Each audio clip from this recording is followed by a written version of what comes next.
also welcome Rotarian Bhag Singh Ji Pannu, past District Governor of Rotary District 3090. Dear friends, Rotary is a 105 years old wonderful volunteer organization comprising of professionals and business leaders from all walks of life.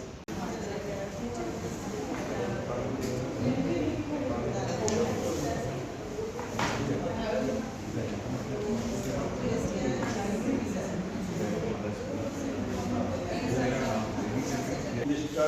Neelkant IAS, who is chairperson of Child Welfare Council of Punjab.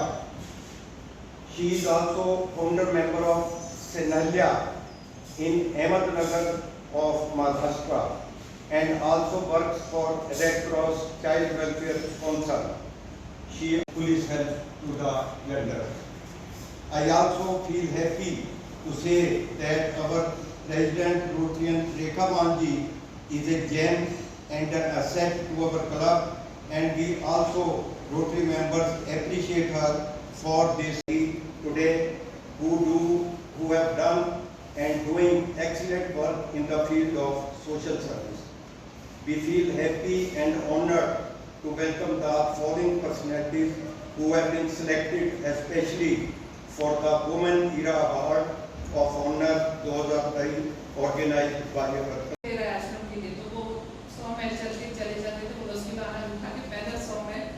आश्रम तक ले जाते थे कि वो मेरी लड़कियां भूखी ना रहे। और उनको जब किसी ने पूछा कि आप क्यों इतनी मेहनत कर रहे हो, तो उन्होंने कहा कि ये मेरा काम है, ये मैं इसलिए नहीं कर रहा आपको वाहवाही करे मुझे कोई या लड़कियां मुझे मेरी तारीफ करे कि हमारे लिए इतना कर रहे। मुझे लगता है कि ये मेरा काम है और मैं करूँगा। अगर कोई हेल्प के लिए आता है तो अच्छी बात है, नहीं आता है तभी ये मेरा काम है। तो मैं भी अपने काम के बारे में यही सोचती हूँ कि जो छोटा सा काम है तो मुझे लगता है मैं करूँ और मैं करूँ। उसमें काफ़ी सारे लोग जुड़ जाते हैं, जैसे हमने रिचा बैठी बैठी है, मैडम सुखमीत तो है ही, तो ऐसे सारे लोग जो मेरे फ्रेंड है, अमिता भी आई थी, वो भी चली।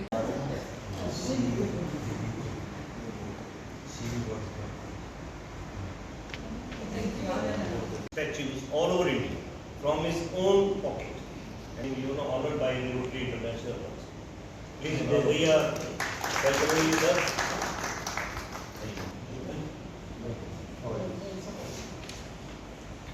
He is a global figure. Global. Thank you.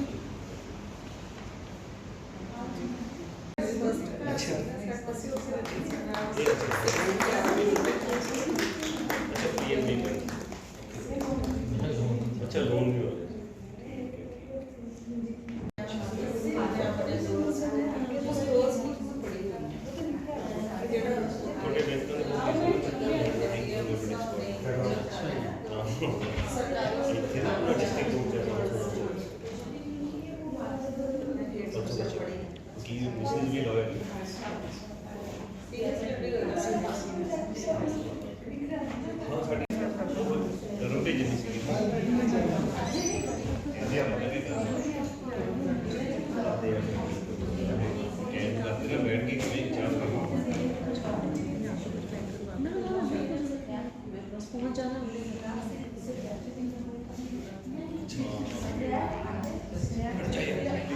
भैया देखो मेरे गेस्ट जा रहे हैं।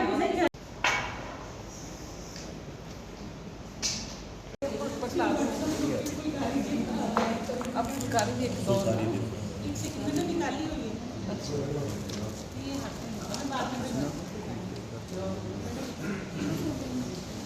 गुलाब का फूल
मैडम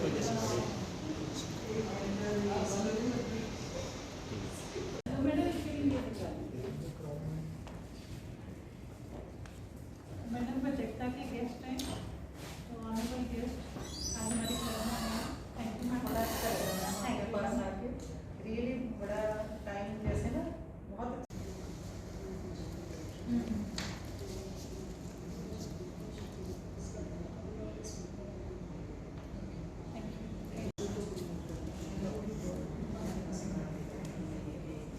थैंक यू।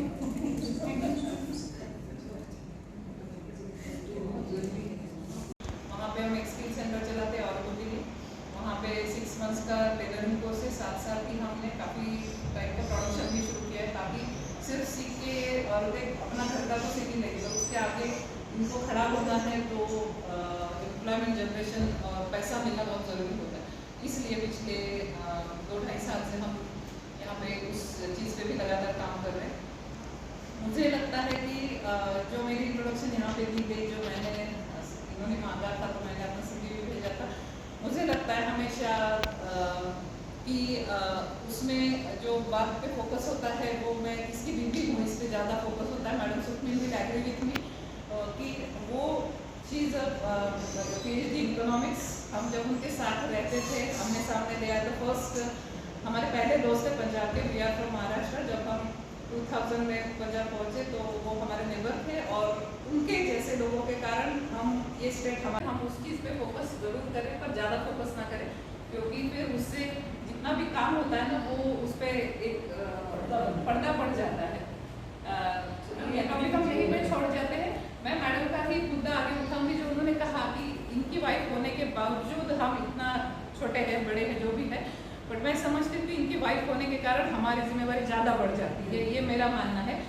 जिस तरीके से हम पढ़े लिखे हैं, हमने अच्छे माँ बाप के घर में जन्म लिया, हमें कभी शाम का खाना मिलेगा नहीं मिलेगा इसकी चिंता नहीं करनी पड़ी।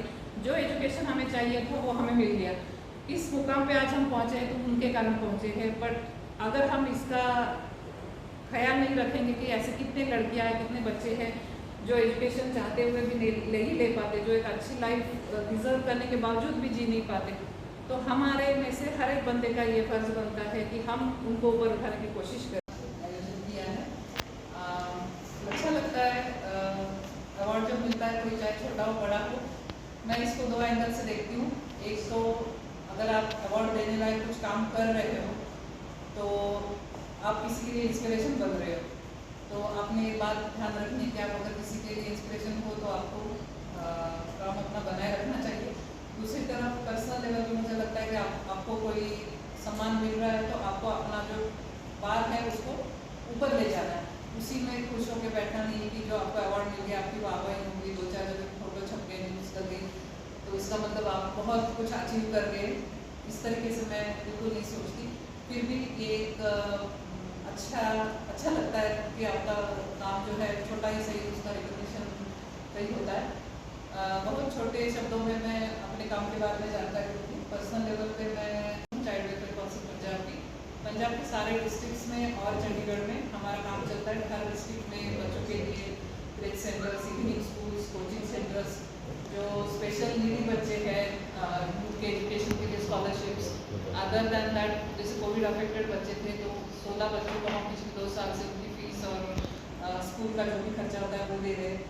इसके अलावा पेंटिंग कॉम्पिटिशन्स, ब्रेवरी अवार्ड, इस टाइप के रेगुलर बेसिस पे ये काउंसिल काम करती है। गवर्नर पंजाब हमारे प्रेसिडेंट हैं और 1962 से ये ऑर्गेनाइजेशन काम करती है। तो मुझे खुशी होती है कि मुझे इतनी अच्छी ऑर्गेनाइजेशन में 3 साल के लिए काम करने का मौका मिला है। दूसरा काम मेरा है संवेदना नाम से मैं एक नॉन प्रॉफिट ऑर्गेनाइजेशन चलाती हूँ। जेंडर इशूज़ पे हम काम करते हैं। उसमें 3-4 एस्पेक्ट्स हैं। एक है जिसमें हम एक हेल्पलाइन चलाते हैं, जिसमें जो भी डोमेस्टिक इश्यूज़ हो, उसमें डोमेस्टिक वायलेंस हो सकता है, प्रॉपर्टी डिस्प्यूट्स हो सकता है, सीनियर सिटीजन्स के इश्यूज़ हो सकते हैं, जैसे बच्चे उनको तंग कर रहे हैं या प्रॉपर्टी के लिए उनको परेशान किया जा रहा है। इस तरीके से कोई भी इशू जब हमारी पास नंबर्स है, हम उसको जहाँ पे हर जगह पॉसिबल है वहाँ पे हम उसकी पब्लिसिटी करते हैं। तो उस फोन पे जब हमें कॉल्स आते हैं तो हमें फ्री ऑफ कॉस्ट उनको लीगल एडवाइस देते हैं। कभी पुलिस हेल्प की ज़रूरत पड़ती है, कई बार लड़कियों को घर से निकाला जाता है तो सखी बस स्टॉप सेंटर है या सांझ केंद्र है जो जगह तक हम उनको पहुंचा देते हैं। बच्चों के इश्यूज होते हैं, सीनियर सिटीजन के इशू होते हैं, ऐसे सारे इसमें हम काम करते हैं।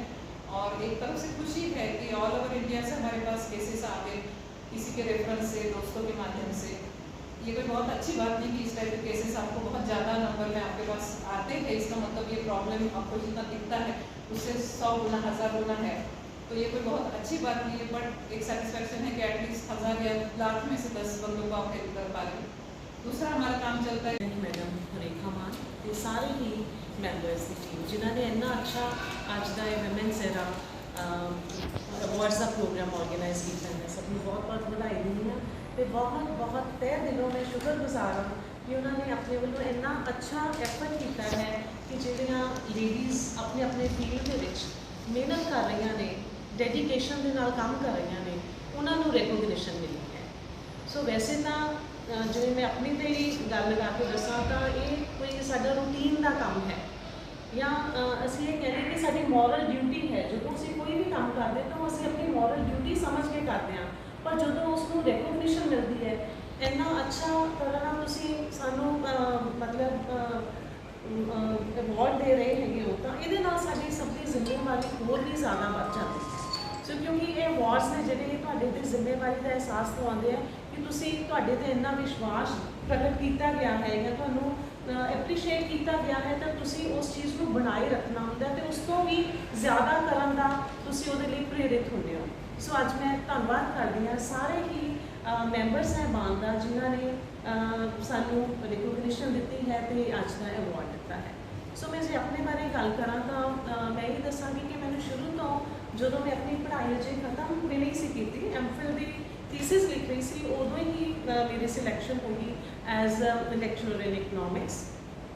क्योंकि मैं अपने पेरेंट्स में कह रही थी कि मैं घर नहीं बैठना, मतलब मैं थीसिस लिख रही थी एमफिल का, तो मैं घर नहीं बैठना, क्योंकि वो ही सी मन के कि जे तुसी एजुकेशन ली है तो तुसी उस वेले तक एजुकेशन का कोई मायने नहीं रखती जो तुसी सोशली जो तक यूजफुल नहीं पाते, जो तक तुसी सोसाइटी को मतलब बैक नहीं मतलब रीपे नहीं करते, उस वेले तक थोड़ी एजुकेशन का भी कोई फायदा नहीं है। सो मेरे फादर को थोड़ा सा सी कि एक कली किमें जाएगी, क्योंकि उदों मेरी मैरिज नहीं सी हुई, पर मैं जिद करके गई कि नहीं मैं जाने संगरूर मेरी हुई। तो उस तो बाद जो मैं प्रिंसीपल बनी 12 साल पहला, तो फिर मैंने बहुत अच्छा स्कोप मिले काम करने के लिए वुमेन एम्पावरमेंट की। सो मेरा एक निशाना ये हो गया कि मैं लड़कियां के उत्थान लिए काम करना है, क्योंकि जो संगरूर डिस्ट्रिक्ट है ये एजुकेशनली बैकवर्ड है। रूरल एरियाज दी लड़कियां असीं ये देखा कि उन्होंने पेरेंट्स पढ़न लिए ही नहीं भेजते, उन्होंने कॉलेजेस के स्कूल तक की तो एजुकेशन लैंदियां, कॉलेजेस के पढ़न ही नहीं भेजते। तो साडे कॉलेज के हॉस्टल की फैसिलिटी भी सी, तो असीं टीचर्स को लैके पिंडां दे विच जाना शुरू किया, उत्थे जाके असीं पेरेंट्स को इस चीज़ के लिए मतलब तैयार किया भी तुसीं अपने बच्चों को भेजो। उन्होंने कहा कि साडे कोल पैसे नहीं है, मैं अपने एफर्ट्स के नाल अपने पर्सनल एफर्ट्स के नाल कि उन्होंने डोनेशनस लैके कि बच्चों जिस तरह ये कहा कि इन्हों अडॉप्ट किया जाए। सो उन्होंने एजुकेशन है जी वो चलती रखी, भावें अपने कोलों जिन्ना मैं कर सकती सी, अपने हसबैंड की मदद लैके जितों जितों भी। सो असीं उन्होंने पढ़ाया, तो हुण तक मतलब पिछले 12 साल तो मैं ये एफर्ट्स करती आ रही हाँ कि कोई भी साढ़े आले दुआले की लड़की जी कि पढ़ना चाहती है वो पढ़ाई तो बिना ना रहे। सो किस है women education and women health. So दोनों चीज़ों को लैके, क्योंकि दोनों ही चीज़ां बहुत इंपॉर्टेंट ने, लेडीज़ अपनी हेल्थ का ख्याल नहीं रखदियां, एंड के विच अपनी गल करदियां ने। सो असीं उस चीज़ के लिए बच्चों को शुरू तो ही सेंसिटाइज करते हैं कि तुहाडे लई एजुकेशन ते हेल्थ तुहाडे लई कितनी जरूरी है। सो प्रिंसीपल होने के नाते जो प्रोग्राम डिज़ाइन करना है अपने कॉलेज की करना है बच्चों के लिए, वो मतलब मैं अपना सारा डिज़ाइन कर सकती हूँ अपने अकॉर्डिंग। सो वो असीं बच्चों को ओवरऑल डेवलपमेंट करवानी चाहते हैं कि सिर्फ एजुकेशन ही ना होवे, उन्होंने जिंदगी का हर एक पहलू है जो उसको असीं उगाड़ीए। जिस तरह असीं उन्हों का पर्सनल हाइजीन के लिए उन्होंने लैक्चरस करवाने, डॉक्टर्स को बुलाने, इस तरह इस एज के जो प्रॉब्लम्स उन्होंने फेस करनियाँ पैंदियां, वो सारिया प्रॉब्लम्स के लिए असीं काउंसलर्स उन्होंने बुलाने। साडे टीचर्स आप उन्होंने नाल इन्ना अच्छा राबता रखते हैं कि जिस तरह कि अपने पेरेंट्स नाल जे गल नहीं कर सकते, अपने टीचर्स के नाल गल खोलदियां ने। ईवन मैं भी सबको कहा है कि कोई भी लड़की मेरे को किसी वेले भी आ सकती है अपनी प्रॉब्लम ਪ੍ਰੋਬਲਮਸ ਨੂੰ ਲੈ ਕੇ ਉਹਨਾਂ ਦੀਆਂ ਘਰ ਦੀਆਂ ਇੰਨੇ ਤਰ੍ਹਾਂ ਦੀਆਂ ਪ੍ਰੋਬਲਮਸ ਹੈ ਕਿ ਜੇ ਅਸੀਂ ਉਹਨੂੰ ਡਿਸਕਸ ਕਰਨ ਲੱਗੀਏ ਤਾਂ ਬਹੁਤ ਸਾਨੂੰ ਉਹਦੇ ਲਈ ਸਮਾਂ ਚਾਹੀਦਾ ਹੈ। ਅਸੀਂ ਉਹ ਸਾਰੀਆਂ ਪ੍ਰੋਬਲਮਸ ਉਹਨਾਂ ਦੀਆਂ ਉੱਥੇ ਸੋਲਵ ਕਰਦੇ ਹਾਂ। ਉਹਨਾਂ ਨੂੰ ਸੈਲਫ ਡਿਫੈਂਸ ਦੇ ਲਈ ਟ੍ਰੇਨਿੰਗ ਦਿੱਤੀ ਜਾਂਦੀ ਹੈ। ਸੋ ਉਹਨਾਂ ਦੀ ਫਿਰ ਹੈਲਥ ਦੇ ਲਈ ਅਸੀਂ ਉਹਨਾਂ ਦੇ ਜੇ ਚੈੱਕਅਪਸ ਕਰਵਾਉਂਦੇ ਹਾਂ, ਆਈ ਚੈੱਕਅਪ ਕਰਵਾਉਂਦੇ ਹਾਂ, ਗਾਇਨੋਕੋਲੋਜਿਸਟ ਨੂੰ ਬੁਲਾ ਕੇ ਉਹਨਾਂ ਦੀਆਂ ਜਿਹੜੀਆਂ ਪ੍ਰੋਬਲਮਸ ਨੇ ਉਹਨਾਂ ਦੇ ਬਾਰੇ ਗੱਲ ਕਰਦੇ ਹਾਂ। ਸੋ ਉਹ ਜਿਹੜੀਆਂ ਲੜਕੀਆਂ ਜਿਨ੍ਹਾਂ ਦੇ ਕੋਲ ਵਸੀਲੇ ਨਹੀਂ ਹੈਗੇ, ਸਾਧਨ ਨਹੀਂ ਹੈਗੇ, ਸੋ ਅਸੀਂ ਉਹਨਾਂ ਨੂੰ ਹਰ ਤਰ੍ਹਾਂ ਦੇ ਸਾਧਨ ਦੇਣ ਦੀ ਕੋਸ਼ਿਸ਼ ਕਰਦੇ ਹਾਂ ਤਾਂ ਕਿ ਸਿਰਫ ਇਹੀ ਨਹੀਂ ਹੈ ਕਿ ਉਹ ਹਰੇਕ ਲੜਕੀ ਨੇ ਕੁਛ ਨਾ ਕੁਛ ਆਪਣੀ ਜ਼ਿੰਦਗੀ 'ਚ ਬਣਨਾ ਹੈ। ਜੇ ਨਹੀਂ ਵੀ ਹੈ ਤਾਂ ਸਾਨੂੰ ਸੁਸਾਇਟੀ ਨੂੰ ਬਹੁਤ ਅੱਛੇ ਹਿਊਮਨ ਬੀਇੰਗਸ ਵੀ ਚਾਹੀਦੇ ਆ। ਸੋ ਇਸ ਲਈ ਜ਼ਰੂਰੀ ਨਹੀਂ ਹੈ ਕਿ ਅਸੀਂ ਇੰਪਲੋਇਮੈਂਟ ਆਫਿਸਰਸ ਦੇ ਨਾਲ ਮਿਲ ਕੇ ਉਹਨਾਂ ਦੀ ਕਿਤੇ ਨਾ ਕਿਤੇ ਜੇ ਥੋੜ੍ਹੇ ਟਾਈਮ ਦੇ ਵਿੱਚ ਤੁਸੀਂ ਪੇਸ਼ੈਂਟਸ ਦੇ ਨਾਲ ਤੁਸੀਂ ਬਿਹੇਵ ਕਰਦੇ ਹੋ ਤਾਂ ਉਹਦੇ ਨਾਲ ਤੁਸੀਂ ਘਰ ਨੂੰ ਵੀ ਬਚਾ ਸਕਦੇ ਹੋ। ਸੋ ਬਹੁਤ ਅੱਛੇ ਹਿਊਮਨ ਬੀਇੰਗਸ ਅਸੀਂ ਸੁਸਾਇਟੀ ਨੂੰ ਦੇਣ ਦੇ ਲਈ ਇਹ ਕਰਦੇ ਹਾਂ। ਜਦੋਂ ਇਹ ਸਭ ਚੀਜ਼ਾਂ ਲੜਕੀਆਂ ਸਿੱਖਦੀਆਂ ਨੇ ਤੇ ਇਹੀ ਚੀਜ਼ਾਂ ਦੇ ਨਾਲ ਜੁੜ ਲਈ ਉਹ ਬਾਕੀ ਆਪਣੇ ਸਾਰੇ ਆਪਣੀਆਂ ਮਦਰਸ ਨੂੰ, ਆਪਣੀਆਂ ਸਿਸਟਰਸ ਨੂੰ, ਆਪਣੀਆਂ ਭਾਬੀਆਂ ਨੂੰ ਇਹ ਸਭ ਚੀਜ਼ਾਂ ਦੇ ਲਈ ਸੈਂਸਿਟਾਈਜ਼ ਕਰਦੇ ਹਨ। ਸੋ ਇਹ ਤਾਂ ਹੋ ਗਿਆ ਜਿਸ ਤਰ੍ਹਾਂ ਕਾਲਜ ਦੇ ਵਿੱਚ ਜੋ ਆਪਾਂ ਛੋਟੀਆਂ ਛੋਟੀਆਂ ਚੀਜ਼ਾਂ ਕਰਦੇ ਹਾਂ। ਇਸੇ ਤਰ੍ਹਾਂ ਮੈਂ ਮੈਂਬਰ ਹੈਗੀ ਹਾਂ ਲੋਕ ਅਦਾਲਤ ਦੀ, ਫੈਮਿਲੀ ਵੈਲਫੇਅਰ ਕਮੇਟੀ ਜਿਹੜੀ ਕੋਰਸ ਦੀ ਉਹਦੇ ਵੀ ਮੈਂ ਇੱਕ ਸਾਲ ਮੈਂਬਰ ਹੈਗੀ ਹਾਂ। ਸੋ ਉਹਦੇ ਵਿੱਚ ਸਾਡੀ ਇਸੇ ਤਰ੍ਹਾਂ ਸਾਂਝ ਕਮੇਟੀ ਇਸ ਸੰਗਠਨ ਦੇ ਵਿੱਚ ਉਹਦੀ ਵੀ ਮੈਂ ਮੈਂਬਰ ਹਾਂ। ਸੋ ਇਹਨਾਂ ਦੇ ਵਿੱਚ ਜੋ ਅਸੀਂ ਸਿੱਖਦੇ ਹਾਂ, ਜਿਵੇਂ ਅਸੀਂ ਵਿਚਰਦੇ ਹਾਂ, ਜਿਸ ਤਰ੍ਹਾਂ ਕਿ ਫੈਮਿਲੀ ਵੈਲਫੇਅਰ ਕਮੇਟੀ ਦੇ ਵਿੱਚੋਂ ਸਾਰੇ ਕੇਸਿਸ ਆਇਆ ਕਰਦੇ ਸੀ ਫੈਮਿਲੀ ਡਿਸਪਿਊਟਸ ਦੇ, ਜਿਹੜੇ ਪਹਿਲਾਂ ਪੁਲਿਸ ਕੋਲ ਜਾਂਦੇ ਹੈ ਤੇ ਪੁਲਿਸ ਫਿਰ ਸਾਡੇ ਕੋਲ ਭੇਜ ਦਿੰਦੀ ਹੈ। ਅਸੀਂ ਉੱਥੇ ਉਹਨਾਂ ਨੂੰ ਸੈੱਟ ਕਰਨਾ ਹੁੰਦਾ ਸੀ, ਉਹਨਾਂ ਦੀ ਕਾਉਂਸਲਿੰਗ ਵਗੈਰਾ ਕਰ ਦਿੰਦੀ ਸੀ। ਸੋ ਉੱਥੇ ਬਹੁਤ ਕੁਝ ਅਸੀਂ ਸਿੱਖਿਆ ਇੱਕ ਸਾਲ ਦੇ ਵਿੱਚ। ਤਾਂ ਉਹ ਸਾਰੇ ਐਕਸਪੀਰੀਐਂਸਿਸ ਨੂੰ ਅਸੀਂ ਅੱਗੇ ਸ਼ੇਅਰ ਕਰ ਸਕਦੇ ਹਾਂ। ਜਦੋਂ ਮੈਨੂੰ ਐਕਸਟੈਂਸ਼ਨ ਲੈਕਚਰਸ ਦੇ ਲਈ ਡਿਫਰੈਂਟ ਕਾਲਜਿਸ ਦੇ ਵਿੱਚ ਬੁਲਾਇਆ ਜਾਂਦਾ ਹੈ, ਉੱਥੇ ਅਸੀਂ ਪਰਸਨਲ ਐਕਸਪੀਰੀਐਂਸਿਸ ਆਪਣੇ ਬੱਚਿਆਂ ਦੇ ਨਾਲ ਸ਼ੇਅਰ ਕਰਦੇ ਹਾਂ, ਲੜਕੀਆਂ ਦੇ ਨਾਲ, ਲੜਕਿਆਂ ਦੇ ਨਾਲ, ਕਿ ਜਿਸ ਤਰ੍ਹਾਂ ਕਿ ਜੈਂਡਰ ਸੈਂਸਿਟਾਈਜ਼ੇਸ਼ਨ ਉਹਨਾਂ ਨੂੰ ਕਰੇ ਕਿ ਜੇ ਲੜਕੇ ਹੈ ਤਾਂ ਉਹ ਕਿਵੇਂ ਦੇ ਹੋਣ, ਜੇ ਲੜਕੀਆਂ ਤਾਂ ਉਹ ਕਿਵੇਂ ਦੀਆਂ ਹੋਣ। ਸੋ ਜਿਵੇਂ ਉਹ ਹੈ ਨਾ ਕਿ लड़के रुलाते नहीं हैं, बल्कि कहते हैं लड़के रोते नहीं, कैट ऑन इसलिए लड़के रोते नहीं हैं। सो ये नहीं है, लड़के रोते ही नहीं, लड़के रुलाते भी नहीं।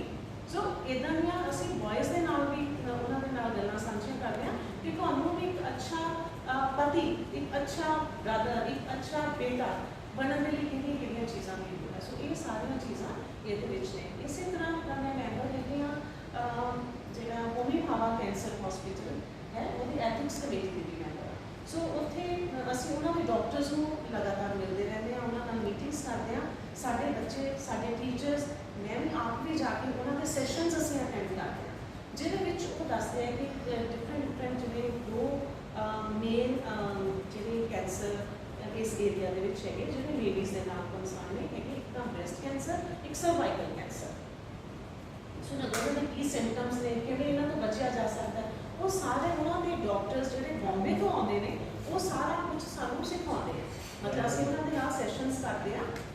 ਮੈਂ ਵੀ ਜਾਂਦੀ ਹਾਂ ਉਹਨਾਂ ਦੇ ਨਾਲ, ਸਾਡੇ ਟੀਚਰਸ ਵੀ ਜਾਂਦੇ, ਸਾਡੇ ਬੱਚੇ ਵੀ ਜਾਂਦੇ ਨੇ ਕਿ ਕਿਵੇਂ ਤੁਸੀਂ ਪਿੰਡਾਂ ਵਿੱਚ ਜਾ ਕੇ ਪੁੱਛਣਾ ਹੈ ਕਿ ਤੁਹਾਡੇ ਆਹ ਸਿੰਪਟਮਸ ਆ, ਜੇ ਇਹ ਸਿੰਪਟਮਸ ਨੇ, ਮੀਨਸ ਤੁਹਾਨੂੰ ਕੋਈ ਪ੍ਰੋਬਲਮ ਹੋਣ ਜਾ ਰਹੀ ਹੈ, ਤੁਸੀਂ ਡਾਕਟਰ ਨੂੰ ਮਿਲਣਾ। ਕਿਉਂਕਿ ਲੇਡੀਜ਼ ਤਾਂ ਆਪਣੇ ਆਪ ਨੂੰ ਬਿਲਕੁਲ ਹੀ ਐਂਡ 'ਚ ਰੱਖਦੀਆਂ, ਸਾਰਾ ਕੁਝ ਹੋ ਜਾਏਗਾ ਉਸ ਵੇਲੇ ਸਭ ਜਦੋਂ ਬਿਲਕੁਲ ਨੌਬਤ ਸਿਰੋਂ ਪਾਣੀ ਨਿਕਲ ਜਾਂਦਾ ਨਾ, ਉਸ ਵੇਲੇ ਆਪਣੇ ਬਾਰੇ ਸੋਚਦੀਆਂ ਨੇ। ਸੋ ਇਹ ਚੀਜ਼ਾਂ ਅਸੀਂ ਉਹਨਾਂ ਨੂੰ ਦੱਸਦੇ ਹਾਂ। ਪਰਸਨਲ ਹਾਈਜੀਨ ਦਾ ਉਹਨਾਂ ਨੇ ਕਿਵੇਂ ਖਿਆਲ ਰੱਖਣਾ। ਸੋ ਇਹ ਸਭ ਮੈਨੂੰ ਯਾਦ ਹੈ ਇੱਕ ਥੋੜ੍ਹੇ ਜਿਹੇ ਦਿਨ ਪਹਿਲਾਂ ਇੱਕ ਸੈਮੀਨਾਰ ਕੀਤਾ ਸੀ ਕਾਲਜ ਦੇ ਵਿੱਚ। ਉਹਦੇ ਵਿੱਚ ਉਹਨਾਂ ਨੇ ਡਾਕਟਰਸ ਨੇ ਸਾਨੂੰ ਕਿਹਾ ਸੀ ਕਿ ਤੁਸੀਂ ਆਲੇ ਦੁਆਲੇ ਤੋਂ ਲੇਡੀਜ਼ ਇਕੱਠੀਆਂ ਕਰਕੇ ਇੱਥੇ ਲੈ ਕੇ ਆਓ ਆਪਣੇ ਕਾਲਜ। ਸੋ ਅਸੀਂ 32 ਲੇਡੀਜ਼, ਬੱਚਿਆਂ ਦੀਆਂ ਮਦਰਸ, ਉਹਨਾਂ ਦੀਆਂ ਸਿਸਟਰਸ, ਉਹਨਾਂ ਦੀਆਂ ਭਾਬੀਆਂ, ਉਹਨਾਂ ਦੇ ਨੇਬਰਸ, ਜਿਨ੍ਹਾਂ ਨੂੰ ਉਹਨਾਂ ਨੇ ਦੱਸਿਆ ਕਿ ਜੇ ਤੁਹਾਨੂੰ ਇੱਦਾਂ ਦੇ ਸਿੰਪਟਮਸ ਆ ਰਹੇ ਤਾਂ ਤੁਸੀਂ ਸਾਡੇ ਕਾਲਜ ਆਓ, ਕਾਲਜ ਦੀ ਡਾਕਟਰਸ ਆਉਣਗੇ। ਤਾਂ ਉਹ ਸਾਰੀਆਂ 35 ਲੇਡੀਜ਼ ਆਈਆਂ ਤੇ ਉਹਨਾਂ ਦੇ ਵਿੱਚੋਂ ਕੋਈ 16 ਲੇਡੀਜ਼ ਨੂੰ ਡਾਕਟਰਸ ਨੇ ਉਸ ਦਿਨ ਡਿਟੈਕਟ ਕੀਤਾ ਕਿ ਇਹਨਾਂ ਨੂੰ ਕੋਈ ਨਾ ਕੋਈ ਟ੍ਰੀਟਮੈਂਟ ਦੀ ਲੋੜ ਹੈਗੀ ਹੈ ਬ੍ਰੈਸਟ ਕੈਂਸਰ ਦੀ। ਮਤਲਬ ਜੇ अर्ਲੀ ਸਟੇਜ ਦੇ ਵਿੱਚ ਉਹਨਾਂ ਨੂੰ ਇਹ ਦੱਸਿਆ ਜਾਂਦਾ ਕਿ ਜੇ ਅਸੀਂ अर्ਲੀ ਸਟੇਜ ਦੇ ਵਿੱਚ ਅਸੀਂ ਡਿਟੈਕਟ ਕਰ ਲੈਂਦੇ ਹਾਂ ਤਾਂ ਉਹ ਸਭ ਕੁਝ ਕਿਉਰੇਬਲ ਹੈ। ਸੋ ਇੱਦਾਂ ਇਹ ਸਭ ਚੀਜ਼ਾਂ ਸਾਡੇ ਬੱਚੇ ਸਾਡੇ ਨਾਲ ਮਿਲ ਕੇ ਕਰਦੇ ਆ, ਟੀਚਰਸ ਸਾਡੇ ਨਾਲ ਮਿਲ ਕੇ ਕਰਦੇ ਆ। ਅਸੀਂ ਪਿੰਡਾਂ ਵਿੱਚ ਜਾਂਦੇ ਹਾਂ, ਅਸੀਂ ਰੈਲੀਜ਼ ਕਰਦੇ ਹਾਂ ਉਹਨਾਂ ਡਾਕਟਰਸ ਦੇ ਨਾਲ ਰਲ ਕੇ। ਸੋ ਉਹਨਾਂ ਦੀ ਕੋਲੈਬੋਰੇਸ਼ਨ ਦੇ ਨਾਲ ਵੀ ਅਸੀਂ ਵਿਮਨ ਹੈਲਥ ਹੈ ਜਿਹੜੀ ਆਪਣੇ ਏਰੀਏ ਦੇ ਵਿੱਚ ਉਸਨੂੰ ਮਤਲਬ ਉਹਦੇ ਲਈ ਉਹਨਾਂ ਨੂੰ ਸੈਂਸਿਟਾਈਜ਼ ਕਰ ਰਹੇ ਹਾਂ। ਇਸੇ ਤਰ੍ਹਾਂ ਮੈਂ ਗੱਲ ਕਰਨਾ ਚਾਹੂੰਗੀ। ਸੋ ਅਸੀਂ ਆਪਣੇ ਜਿਹੜੇ ਬੱਚਿਆਂ ਨੂੰ ਵੀ ਇਸੇ ਤਰ੍ਹਾਂ ਨਾਲ ਸਾਰੇ ਕਾਲਜ ਦੇ ਬੱਚਿਆਂ ਨੂੰ ਜਾਂ ਆਪਣੇ ਬੱਚਿਆਂ ਨੂੰ ਵੀ ਇਹੀ ਉਹ ਸਾਰੇ ਸੰਸਕਾਰ ਦੇਣਾ ਚਾਹੁੰਦੇ ਆ, ਉਹਨਾਂ ਦੇ ਵਿੱਚ ਉਹ ਸਾਰੀਆਂ ਵੈਲਿਊਜ਼ ਦੇਣਾ ਚਾਹੁੰਦੇ ਆ ਜੋ ਅਸੀਂ ਬਾਕੀਆਂ ਤੋਂ ਐਕਸਪੈਕਟ ਕਰਦੇ ਹਾਂ। ਅਸੀਂ ਕਹਿੰਦੇ ਨਾ ਸੋਸਾਇਟੀ 'ਚ ਉਹਨੇ ਆ ਨਹੀਂ ਕੀਤਾ, ਉਹਨੇ ਆ ਨਹੀਂ ਕੀਤਾ। ਸੋ ਸਾਡਾ ਮੰਨਣਾ ਇਹ ਹੈ ਕਿ ਅਸੀਂ ਆਪਣੇ ਬੱਚਿਆਂ ਨੂੰ ਜਾਂ ਜਿਹੜੇ ਸਾਡੇ ਸੰਪਰਕ ਦੇ ਵਿੱਚ ਆ ਰਹੇ ਨੇ ਬੱਚੇ, ਉਹਨਾਂ ਨੂੰ ਸਭ ਚੀਜ਼ਾਂ ਸਿਖਾਈਏ, ਉਹਨਾਂ ਨੂੰ ਸਾਰੀਆਂ ਵੈਲਿਊਜ਼ ਦੇਈਏ ਤਾਂ ਕਿ ਅਸੀਂ ਇੱਕ ਸੁਹਿਰਦ ਸਮਾਜ ਦੀ ਸਥਾਪਨਾ ਕਰ ਸਕੀਏ, ਅਸੀਂ ਇੱਕ ਸਮਾਜ ਨੂੰ ਵਧੀਆ ਦੇਣ ਸਾਡੀ ਹੋਵੇ। ਸੋ ਇਹ ਸਾਰੇ ਐਫਰਟ ਛੋਟੇ ਛੋਟੇ ਐਫਰਟਸ ਕਰਨ ਦੀ ਲੋੜ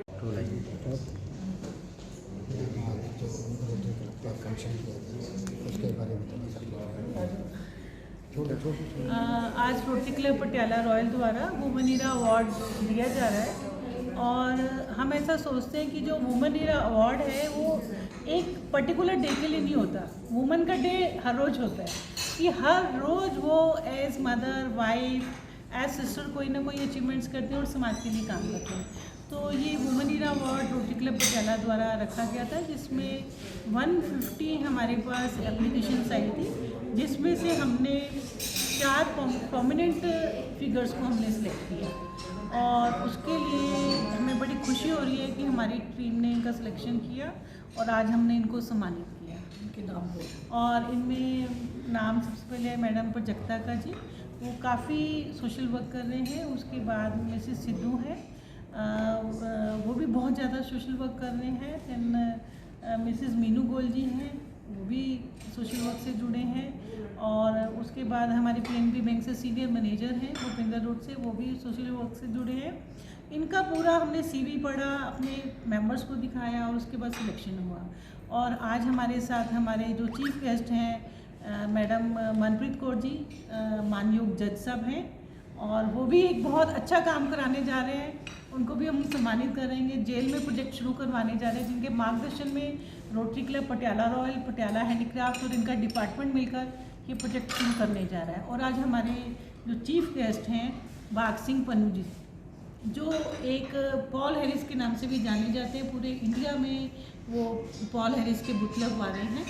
और उनका मतलब ये मेरा उनसे प्रॉमिस था कि वो जब करेंगे तो वो आएंगे और सम्मानित करेंगे और मुझे बड़ी खुशी हो रही है कि पन्नू जी ने अपना प्रॉमिस रखा और वो आए। Thank you. ठीक है, रोल है। मैं Manpreet Kaur, chief judicial magistrate Fatehgarh Sahib.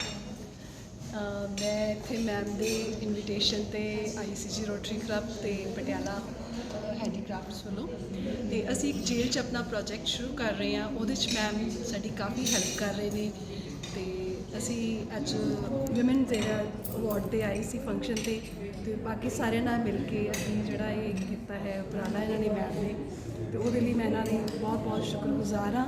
ਅਤੇ ਮੈਮ ਵੀ ਆਈ ਫੀਲ ਔਨਰਡ ਕਿ ਉਹਨਾਂ ਨੇ ਮੈਨੂੰ ਇਸ ਪ੍ਰਿਵਿਲੇਜ ਦਿੱਤਾ ਕਿ ਮੈਂ ਇਸ ਅਵਾਰਡ ਫੰਕਸ਼ਨ 'ਤੇ ਸੈਲੀਬ੍ਰੇਟ ਤੇ ਉਹਨਾਂ ਦੇ ਨਾਲ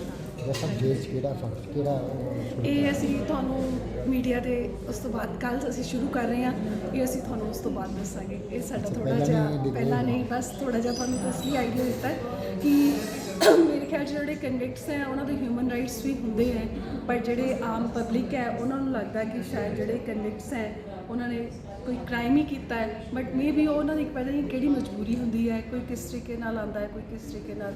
ਅਤੇ ਮੈਨੂੰ ਲੱਗਦਾ ਕਿ ਉਹਨਾਂ ਪ੍ਰਤੀ ਵੀ ਸਾਨੂੰ ਹਿਊਮਨ ਰਾਈਟਸ ਤਾਂ ਉਹਨਾਂ ਦੇ ਵੀ ਹੈਗੇ, ਉਹਨਾਂ ਨੂੰ ਰਿਕਗਨਾਈਜ਼ ਕਰਨਾ ਚਾਹੀਦਾ ਸਾਨੂੰ।